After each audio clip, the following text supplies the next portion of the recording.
नमस्कार दोस्तों, राधे राधे। मैं अरुण सेमाल और स्वागत करता हूं आपका अपने YouTube चैनल अरुण शिक्षा अकादमी में।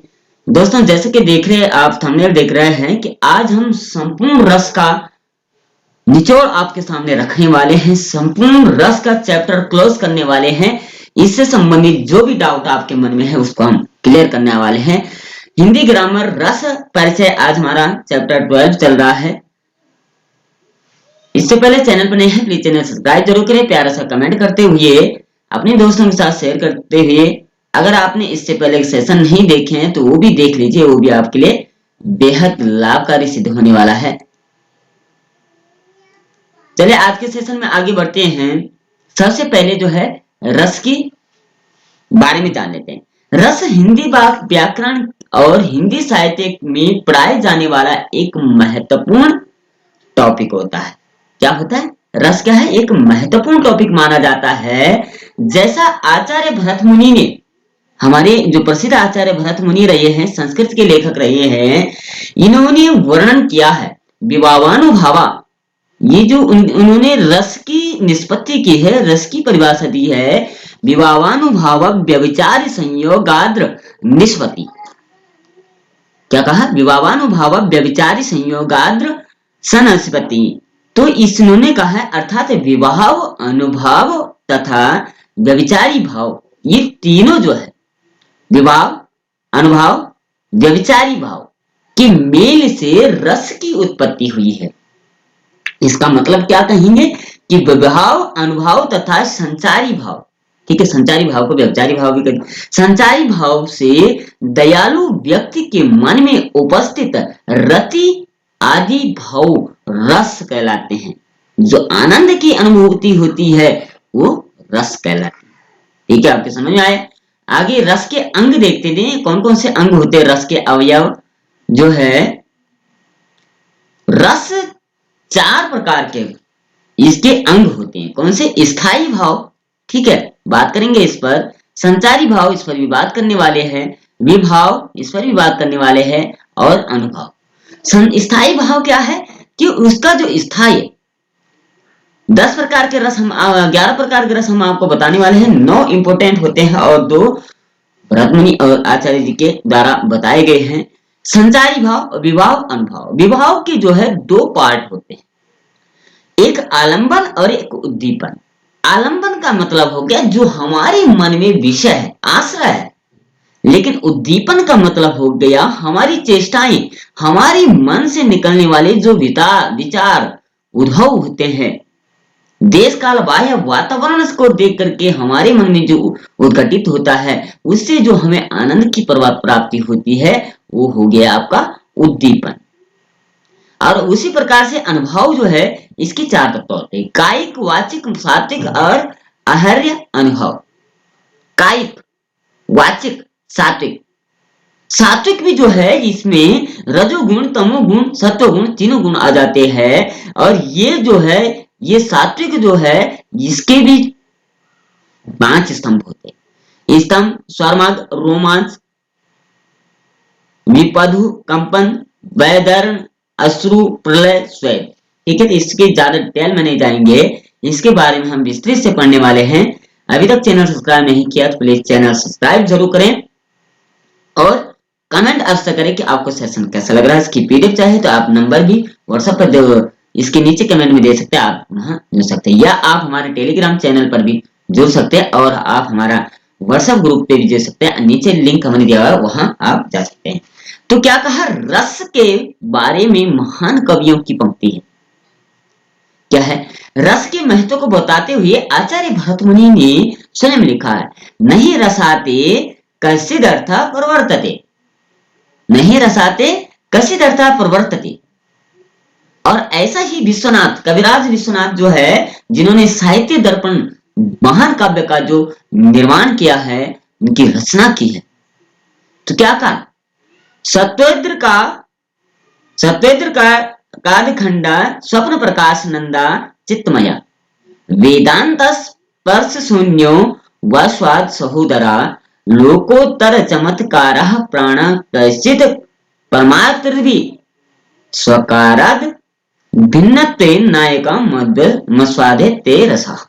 उपरोक्त पंक्तियों का अर्थ है कि अंतःकरण में जो हमारे रजगुण, तमगुण और सत्वगुण है, 3 प्रकार के गुण हमारे अंदर विद्यमान होते हैं। रस का मतलब आपने समझा, रस यानी जो हमारी जो देखने की दृष्टि से जो हमने देखा है उसके प्रति हमारा जो आनंद की अनुभूति जो अंदर से उत्पन्न हो रही है, उद्भव हो रही है, वही रस है।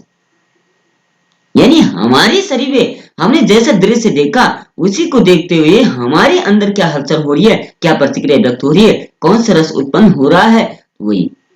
तो 3 प्रकार के गुण होते हैं, रजगुण, तमोगुण और सत्वगुण।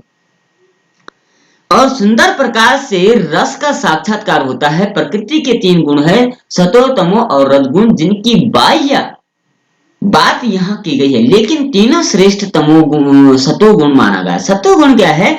वो देवताओं को भी रहा है, वो सभी चीजों का है।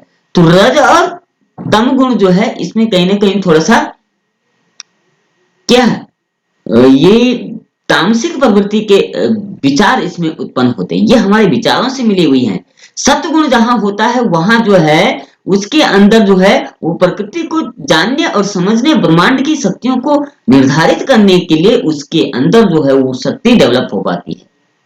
यह रस अखंड, अद्वितीय, स्वप्रकाश, आनंदमय और ज्ञान स्वरूप वाला है। 4 चीजें बहुत प्रभावशाली है सतोगुण।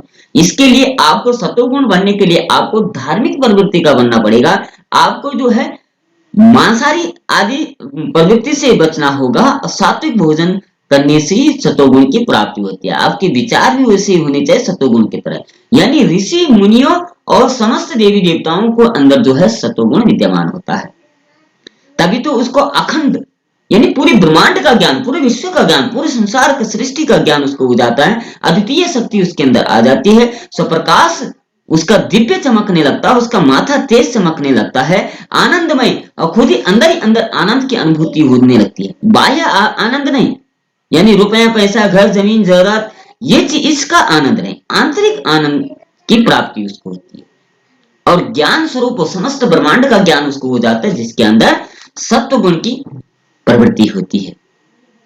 अनुभव ये तीनों गुण किसमें है? ये रसों में निर्धारित किए गए हैं। अनुपम रस के साक्षात्कार के समय दूसरे वेद ऋषियों का स्पर्श भी नहीं होता है। रसों के प्रकार के बारे में अगर हम जाने तो संक्षिप्त रूप से अगर हम बताएं तो रस क्या है? श्रृंगार रस, हास्य रस, करुण रस, वीर रस, भयानक रस, रौद्र रस, विवश रस, अद्भुत रस, शांत रस, वात्सल्य रस, भक्ति रस। कुल मिलाकर के अगर बात करें कि 9 तो इंपॉर्टेंट होते हैं जो महत्वपूर्ण माने जाते हैं और 2 इसमें अन्य ऋषियों द्वारा, भरत मुनि द्वारा लगाए गए। तो अगर हम बात करें कि रस जो है, एक रस तो प्रधान रस होता है, एक मुख्य रस होता है जो व्यक्ति का आजीवन स्वभाव रहता है। वो एक रस उसके अंदर 24 घंटे हर महीने हर दिन जो है उसके अंदर विद्यमान होता है। लेकिन कहीं ना कहीं बाकी जितनी भी रस होते हैं 10 रस, ये इसके अंदर जो है व्यक्ति के अंदर हर दिन विद्यमान होते हैं, चाहे कुछ ही पल के लिए हो। हास्य रस भी होता है, जब वो हंसना लगता है तो हास्य रस की उत्पत्ति होती है। करुण रस जब उसको कुछ दुख प्रकट होता है तो करुण रस की उत्पत्ति होती है। वीर रस जब उसको क्रोध आता है तो वीर रस की भी उसको अंदर उत्पत्ति होती है। या वो देशभक्ति गीत सुनता है तो वीर रस उत्पन्न होता है, भले ही कुछ पल के लिए हो। भयानक रस भी हो जाता है, कोई ऐसे आश्चर्यचकित चीजें वो देखता है। रौद्र रस, क्रोध भी उसको अंदर ज्वालामुखी भड़क होती है। विभत्स रस भी उसके अंदर होता है। अद्भुत रस, आश्चर्यचकित भाव उसके अंदर प्रकट होते हैं। शांत रस कुछ देर के लिए वो शांत में बैठा रहता है। वात्सल्य, प्रेम, अनुराग भी उसके अंदर उत्पन्न होता है। और भक्ति रस, उसके अंदर भक्ति भी जागृत होती है। 24 घंटे भक्ति नहीं होती है, या 24 घंटे व्यक्ति जो है वो भक्ति भाव में नहीं लगता, कुछ पल के लिए उसके अंदर ये सभी चीजें जो समाहित होती है, अर्थात व्यक्ति जो है संपूर्ण 11 रसों का प्रभाव उसके अंदर होता है। एक मुख्य रस होता है उसका, जिससे उसका स्वभाव निर्धारित होता है।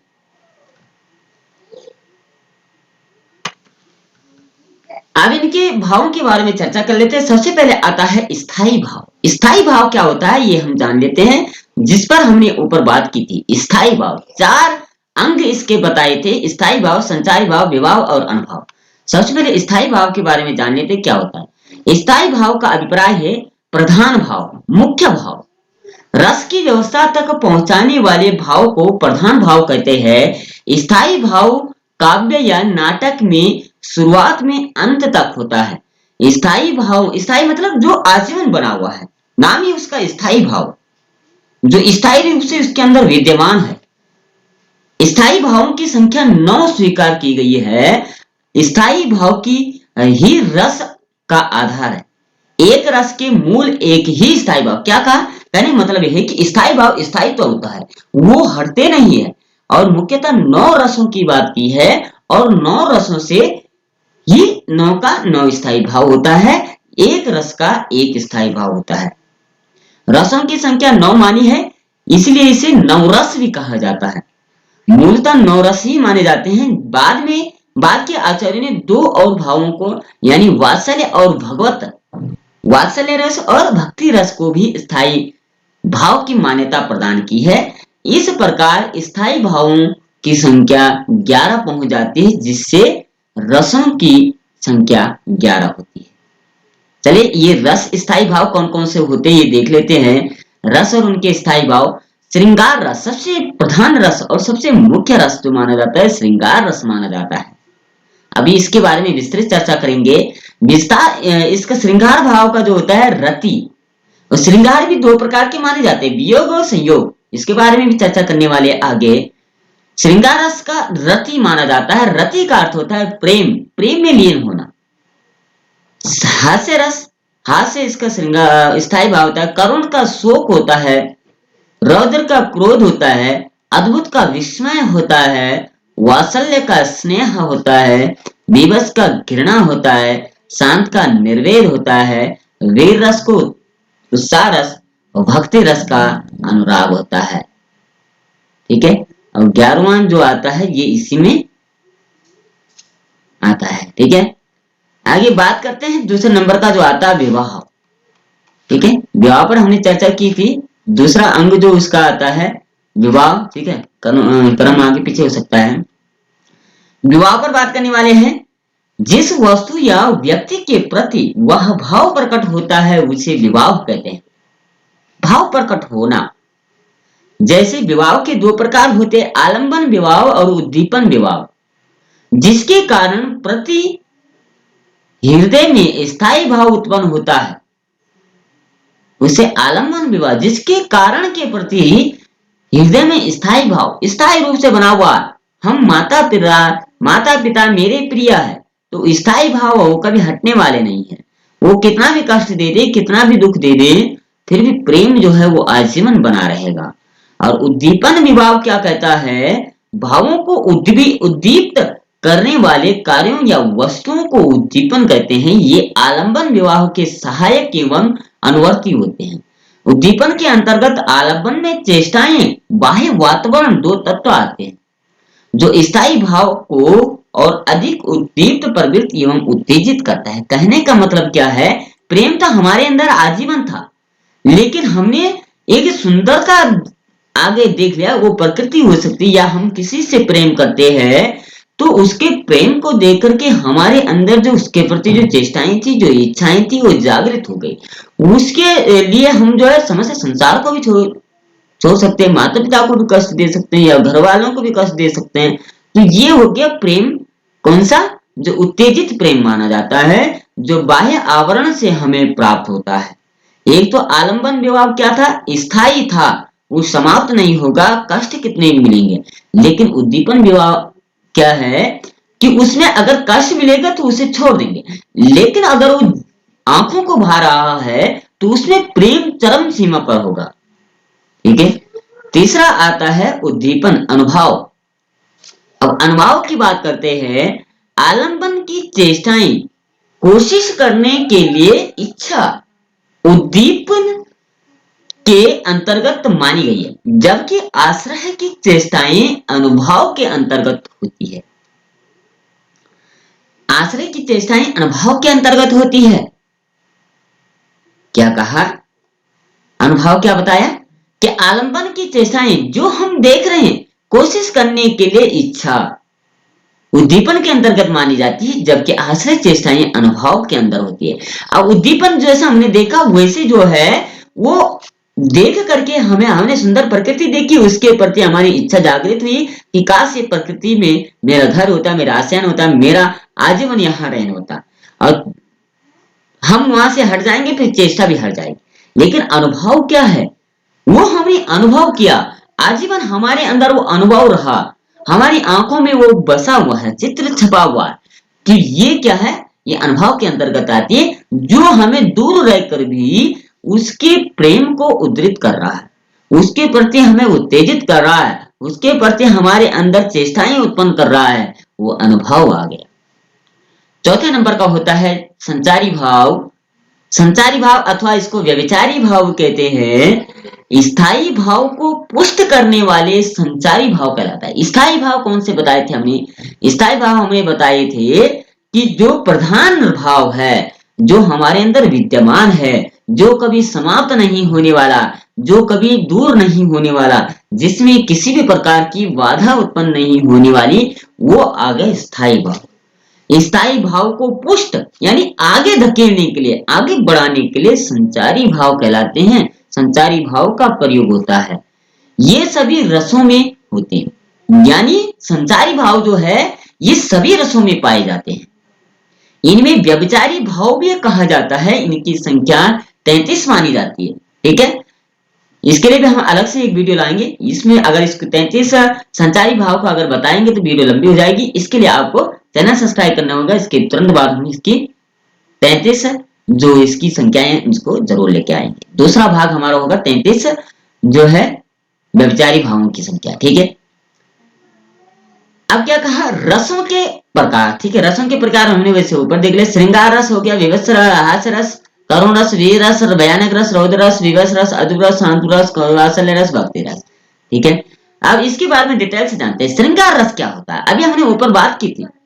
श्रृंगार रस को रसराज कहा जाता है, यानी रसों का राजा कहा जाता है श्रृंगार। श्रृंगार का मतलब हो गया जब कोई श्रृंगार करता है, वो प्रकृति करे, मनुष्य करे, स्त्री करे, तो उसकी सुंदरता जो है चार चांद लग जाता है, वास्तविकता ढक जाती है और वो अधिक जो है सुंदर दिखने लगते हैं। इसमें नायक नायिका के मिलन का विरह वेदना स्थिति होती है। इसके मुख्यतः दो भेद होते हैं। श्रृंगार रस दो प्रकार का होता है, एक होता है संयोग श्रृंगार और एक होता है वियोग श्रृंगार। दोनों श्रृंगार का भाव जो है स्थायी भाव क्या था, रति। श्रृंगार का स्थायी भाव रति, रति यानी प्रेम। श्रृंगार क्या है, प्रेम है।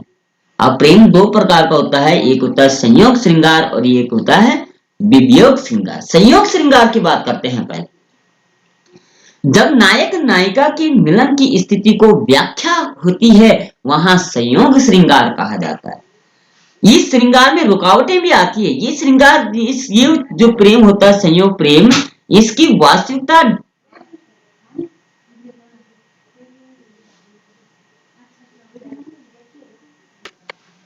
ठीक है।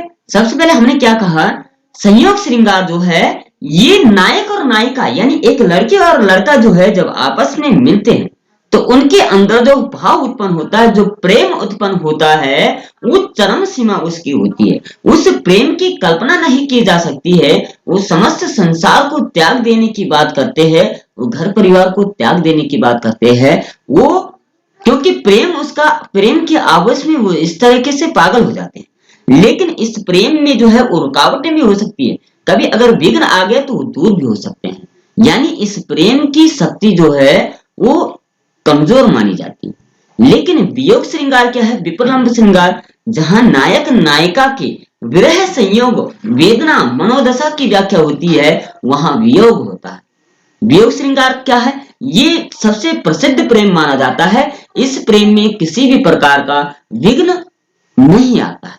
वियोग श्रृंगार कैसा होता है, माना दूर रह करके भी प्रेमी के प्रति वही प्रेम आकर्षित होना, जैसे संयोग श्रृंगार के मिलन होते समय जो है प्रेम उत्पन्न होता है, उसी प्रकार से दूर रह करके भी उसके प्रति उतना ही प्रेम जागृत होना।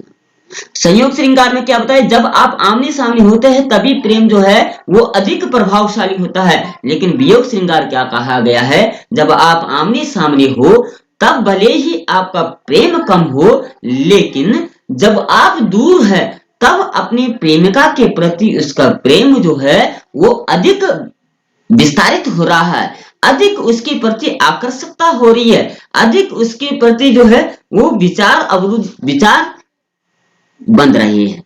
जिस तरीके से माना हम माँ से प्रेम करते हैं, माँ से अत्यधिक प्रेम होता है, जब बच्चा दूर जाता है, दूर शहर कहीं जाता है, तो वो भले ही माँ के सामने, यानी जब संयोग हो रखा है, जब मिलन हो रखा है, तब वो अपने भावों को एकाग्रित नहीं कर पाता है, बयां नहीं कर पाता है। लेकिन जब माँ से दूर होता है, दूर शहर जाता है, तब वो माँ के प्रति जो प्रेम उसका रहता है, जो उसके प्रति जो भावनाएं रहती है, वो उसको चैन से रहने नहीं देती है। वो उसके प्रेम के लिए बार बार तरसता रहता है कि माँ मुझसे दूर है। यही संयोग और वियोग श्रृंगार। आशा करते हैं संयोग और वियोग श्रृंगार के आपको समझ आया होगा। एक प्रेम का जो आमने सामने वो संयोग श्रृंगार है, वो दूर भी हो सकता है, लेकिन वियोग श्रृंगार जितना दूर आप जाएंगे उतनी निकटता आपके अंदर आती जाएगी। जिस तरीके से मीरा कृष्ण को प्रेम करती थी, वो समझती थी कि कृष्ण मुझे मिलने वाले नहीं है, लेकिन कृष्ण मिलने वाले नहीं है, फिर भी उससे प्रेम करती थी। दूर रह करके भी, इतना दूर रह करके युगों का सफर था, लेकिन वो इतना प्रेम उससे करते थे कि ऐसा महसूस होता, ऐसा आभास होता कि कृष्ण मेरे सामने है। तो यही प्रेम, जितना आप दूर रहोगे उतना उसके प्रति आकर्षकता बढ़ती जाएगी। दूसरे की बात करते हैं हास्य रस की बात। हास्य रस का हास्य स्थायी भाव होता है। किसी व्यक्ति की अनोखी विचित्र वेशभूषा, रूप, हाव भाव को देख करके, सुन करके हास्य भाव जागृत होता है, वही हास्य रस कहता है। क्या कहा? बरतस लालच लाल की मुरली धरी लुकाई, सौह करे भौहन कसे दैन कहे नटी जाए। क्या कहा है कि मुरलीधर यानी कृष्ण को, कृष्ण की मुरली लुका करके, छिपा करके, जब जो है गोपियां उसके साथ जो है वो स्वांग कर है, नाटक कर रही है, उसकी जो देख करके, सामने वाला कृष्ण की दशा को देख करके जो है वो उनके अंदर, वो अंदर ही अंदर हास्य प्रवृत्ति उनके अंदर जागृत हो रहा है कि किस तरीके से कृष्ण जो है उस वंशी के प्रति पागल हुआ हो जा रहा है। यानी सामने हम कोई चीज देखती है, यहाँ कृष्ण की मुरली को छुपाने और उससे मांगने पर हंसने और मना करने पर हास्य रस की उत्पन्न हो रहा है। ठीक है, यानी सामने देख करके जो हम हंसते हैं, हास्य रस की अनुभूति होती है। और हमने पहले बताया कि रस जो है सभी व्यक्ति के अंदर पाए जाते एक मुख्य रस होता है। तीसरे नंबर पर आता है करुण रस। प्रिय वस्तु या व्यक्ति के समाप्त अथवा नाश कर देने वाले भाव को होने पर उद्धृत हृदय में उत्पन्न शोक स्थायी भाव करुण रस रूप व्यक्त होता है। अभी तो मुकुट बंधा था माथ, हुए कल ही हल्दी के हाथ, खुले भी न थे लाज के बोल, खिले थे चुंबन शून्य कपोल, हाय रुक गया यही संचार, बना सिंदूर अनल अंगार। यहाँ पर क्या कहा है?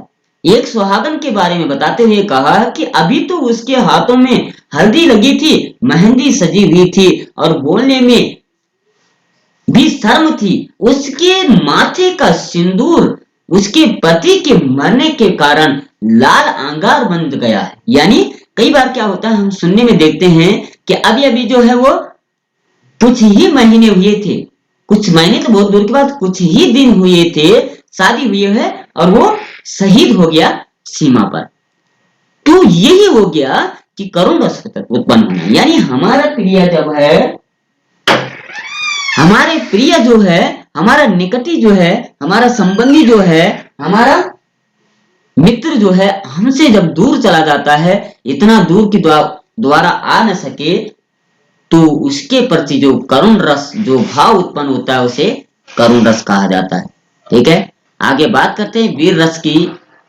युद्ध अथवा शौर्य पराक्रम वाले कार्य में हृदय में जो उत्साह उत्पन्न होता है, उस रस को उत्साह रस कहते हैं।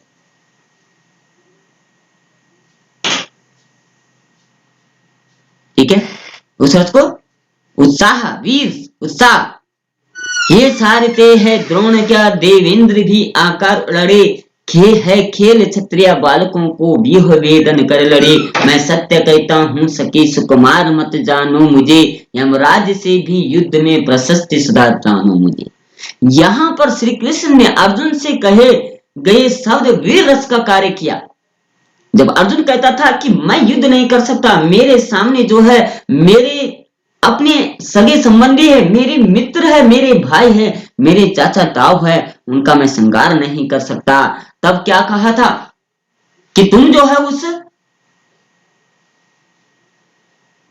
जो है सामने देखो, केवल तुम युद्ध करो, ये मत देखो कि सामने कौन है, तुमसे कोई नहीं जीत सकता, तुम अपनी अंदर की कमजोरी को दूर करो, तुम्हारी विजय होगी। तुम सुकुमार ना हो, तुम बालक नहीं हो, तुम यमराज से भी युद्ध कर सकते, यानी अब मौत से भी जीत सकते हो। जब हमारे अंदर ऐसे भाव उद्दीपित होते हैं तो हमें किसी भी प्रकार की रुकावट बाधा उत्पन्न हमारे अंदर नहीं हो सकती, हमें डर नहीं लग सकता। ठीक है, वीर रस के 4 प्रकार के बताए गए हैं, युद्ध वीर, दान वीर, धर्म वीर और दया वीर। ठीक है, इसकी विवेचना नहीं करेंगे। युद्ध वीर जो युद्ध में जीता है, दान वीर जो दान करने में प्रवृत्त होता है, धर्म वीर जो धर्म के प्रति प्रवृत्त होता है, दया वीर जो दया करता है। ठीक है, आगे बात करते हैं, 5वें नंबर का आता है भयानक रस।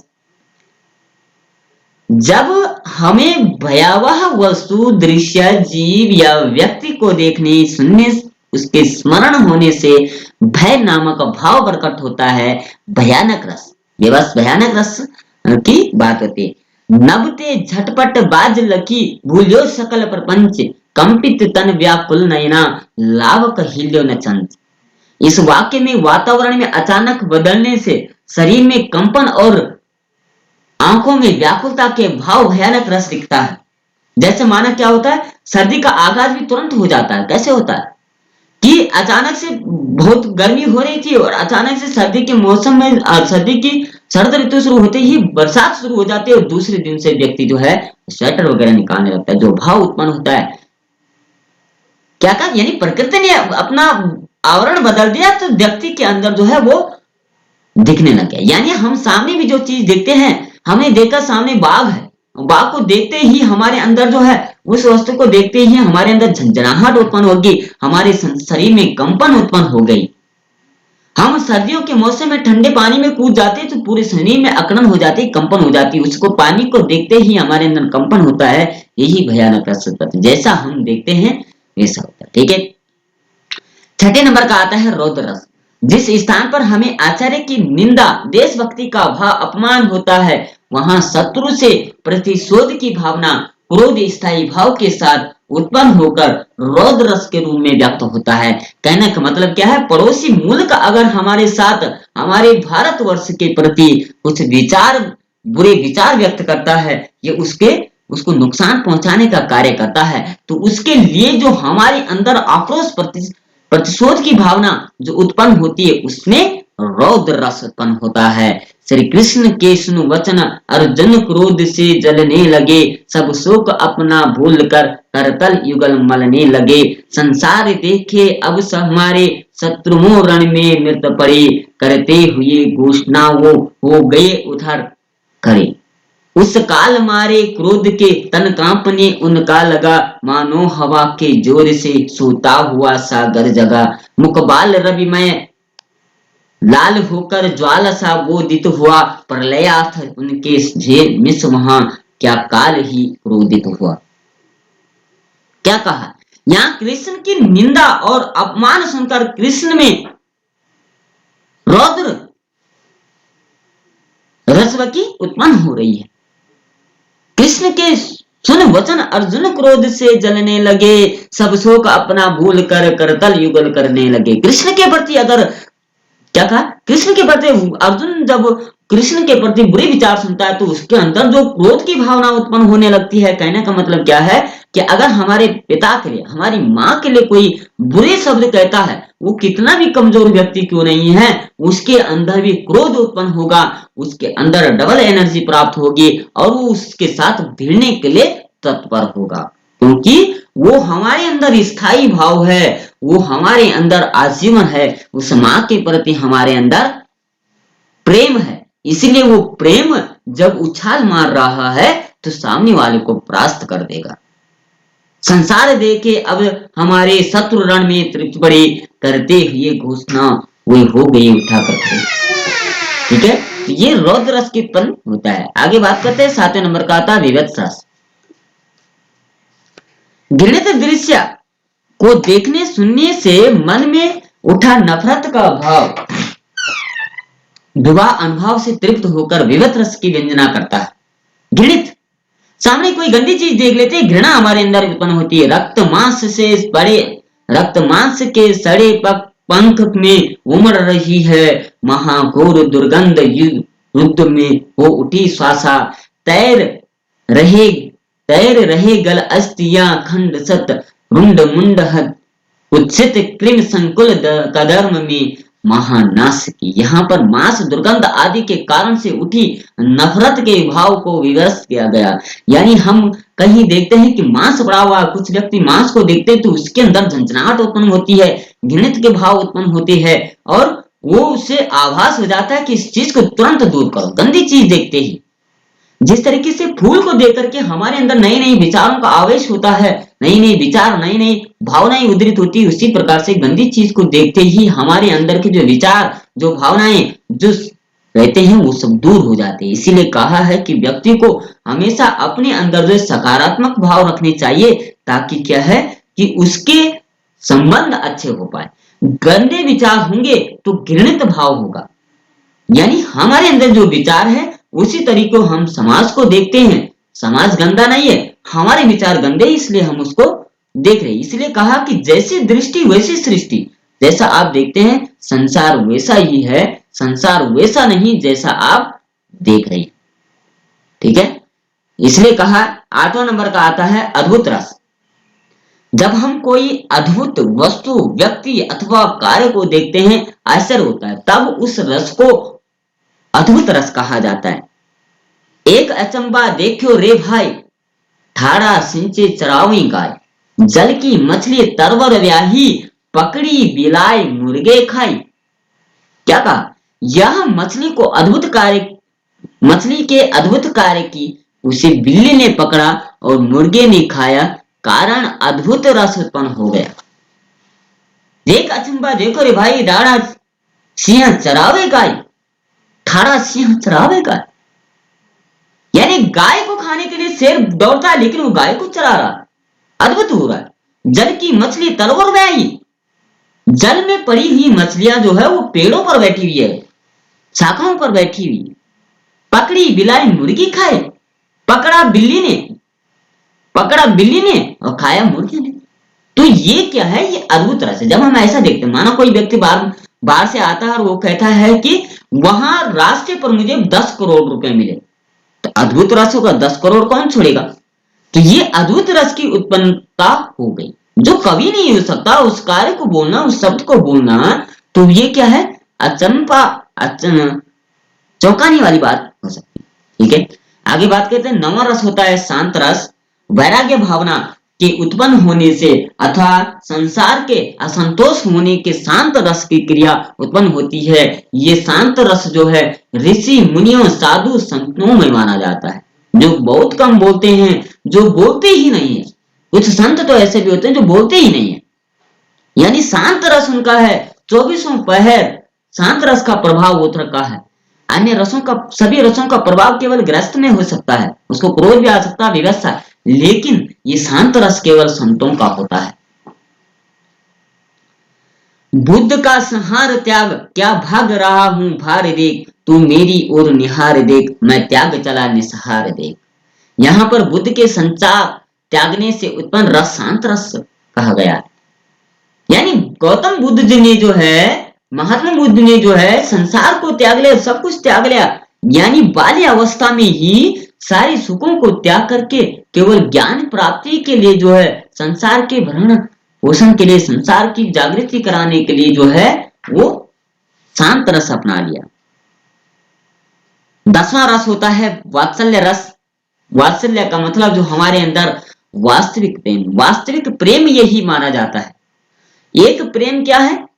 बेटे ने पिता से प्रेम क्यों करा? वर्तमान समय में बेटा पिता से प्रेम क्यों करता है?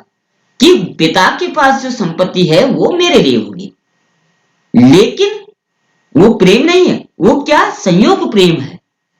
लेकिन जैसे ही पिता की संपत्ति समाप्त हुई, पिता को त्याग देते हैं, उसको वृद्धाश्रम छोड़ देते हैं। तो वो प्रेम नहीं था, पिता के प्रति प्रेम नहीं था, वो वात्सल्य प्रेम नहीं था। वात्सल्य प्रेम क्या कहते हैं, पिता को बहुत बड़ी बीमारी है, पिता के पास कुछ है भी नहीं, लेकिन आजीवन उसकी सेवा ऐसा कर रहा है कि मानो पिता के पास न जाने कौन सा खजाना रखा हुआ। यही वात्सल्य प्रेम है जो कृष्ण के प्रति मीरा का प्रेम था। मीरा को पता था कि कभी कृष्ण मिलने वाले नहीं है, लेकिन प्रेम इस तरीके से था कि मानो वो अभी मिलने वाले। इसलिए कहा है कि प्रेम ऐसा करो कि माना अभी मेरी मृत्यु होने वाली है, यानी जिसकी अभी थोड़ी देर में मृत्यु होने वाली हो, वो सोचता कि आज मैं सारी इच्छाएं पूरी कर दूं। तो प्रेम हमेशा ऐसा ही करना चाहिए। प्रेम वो चीज है जितना हम देते हैं उससे डबल हमें प्राप्त होता है। शिशुओं के सौंदर्य, उनकी क्रियाकलापों आदि को देखकर मन में उनकी ओर खींचता है, उसके मन स्नेह उत्पन्न होता है, वो वात्सल्य रस होता है। माना हम हुमर को अगर हम प्रेम दृष्टि से देखते हैं तो वो वात्सल्य प्रेम नहीं है, वो आकर्षित प्रेम है। उसके प्रति हम आकर्षित हो रहे हैं, हमारी इच्छा है कि वो हमारे पास आ जाए। लेकिन एक शिशु के प्रति, एक छोटे बच्चे के को हम देखते हैं, उसकी मुस्कान को देख करके, उसके प्रेम को देख करके जो प्रेम हमारे अंदर होता है वो वात्सल्य प्रेम है। उसमें उसकी किसी प्रकार की कोई चाह नहीं है या उससे वो कुछ चाहता नहीं है, वो केवल उसका स्पर्श करना चाहता है, उसको मन में स्थापित करना चाहता है। यही वात्सल्य प्रेम होता है। अधिकतर आचार्यों ने वात्सल्य रस को श्रृंगार रस के अंतर्गत प्रधानता दी है, परंतु साहित्य में अब वात्सल्य रस को स्वतंत्रता प्राप्त की है। यशोदा हरि पालने झुलावे, हर रावे दुलरावे, सोई जोई कछ गावे, सुमति मन अभिलाष करे, कर मेरी लाल दुर्घटना गुटरुवन रेंगे, कब धरनी पग द्वेन। यानी कृष्ण, यशोदा मैया कृष्ण से प्रेम कर रही है, जानती है कि भगवान है, लेकिन भाव वो नहीं है कि भगवान है। वो केवल उसको प्रेम किस तरीके से करे, एक पुत्र के प्रति जो माँ का प्रेम होता है उसी प्रेम से उसको दुलार कर रही है। अगर वो ये सोचती कि ये कृष्ण है, ये भगवान है, तो शायद वो प्रेम उसके प्रति प्रकटित नहीं हो पाता। इसीलिए जो है वो माँ जो है, वो यशोदा उस बच्चे के प्रति उसको प्रेम कर रही है, तभी जो उसके मन में भाव उत्पन्न हो रहा है। यानी गोपियां जो कृष्ण को प्रेम करती थी वो वात्सल्य प्रेम था। वो ये नहीं चाहती थी कि हमें पति रूप में प्राप्त हो, वो ये चाहती थी कि कृष्ण हमें प्राप्त हो, उनकी भक्ति हमें प्राप्त हो। यहाँ पर यशोदा के कृष्ण को पालने में, जलाने को देखकर गाना गाने से उसकी स्नेह करने का वात्सल्य रस उत्पन्न हुआ है। आखिरी रस होता है भक्ति रस। जब आराध्य देव के प्रति, भगवान के प्रति हमारी अनुराग रति करने लगते हैं, अर्थात उनके भजन कीर्तन में लीन हो जाते हैं, ऐसी स्थिति में भक्ति रस उत्पन्न होती है। जाको हरि दृढ़ करी अंग कार्यो, सोई सुशील पुनीत वेद विद्या गुणी भायो, उत्पत्ति पांडु सुतन की कर सुनी पंसपंद ओरियो, तीर्थ पूज्य पावन जस सुनी सुने लोक तरियो, जो निज धर्म वेद बोधित सो करत न कछ विसरय, बिनु अवगुण काल रूप निमंजित कर गयो धरियो। अर्थात क्या कहा कि जब हम किसी आराध्य देव के प्रति, कोई हमारा इष्ट देव है, उसके प्रति हमारा प्रेम उत्पन्न होता है, ठीक है, ये प्रेम की परिभाषा बताइए कि प्रेम कितने प्रकार के होते हैं। ईश्वर के प्रति भी हमारा प्रेम होता है, किसी को हम अधिक भाव, भक्ति भाव से उसके भजन कीर्तन करते हैं, आजीवन उसी की भक्ति में लगे रहते हैं, यानी उससे हमारा कनेक्शन जुड़ा हुआ है। संसार के प्रेम करते हैं, संसार के लोगों से प्रेम करते हैं, तो वो क्या है, कुछ पल के लिए है, स्वार्थ समाप्त होगा, प्रेम समाप्त होगा। लेकिन कृष्ण के प्रति या किसी आराध्य देव के प्रति हमारा प्रेम जब होता है तो वो कनेक्शन उसके साथ हमारा जुड़ता जाता है और हम उसकी ओर आकर्षित होते हैं। तब हमें भोग विलास नहीं सताती है। ये सांसारिक उपभोग जो है वो हमें तनाव नहीं देती है। इस वाक्य में आपने देव आराध्य देव शिव के भक्ति की आराधना दर्शाया गया है, भक्ति रस कार्य करता है। तो कुल मिलाकर के ये 11 रसों का हमने आज विस्तृत वर्णन किया। आशा करते हैं आपको ये पसंद आए होंगे। इसके बाद तुरंत जो वीडियो होगी वह होगी हमारी संचारी भावों पर, जो 33 संचारी भाव बताए गए हैं उस पर हम चर्चा करने वाले हैं। वीडियो पसंद आए लाइक से सब्सक्राइब जरूर करें और अपने दोस्तों के साथ शेयर करते हुए कल फिर मिलते हैं, तब तक के लिए जय श्री कृष्णा, राधे राधे।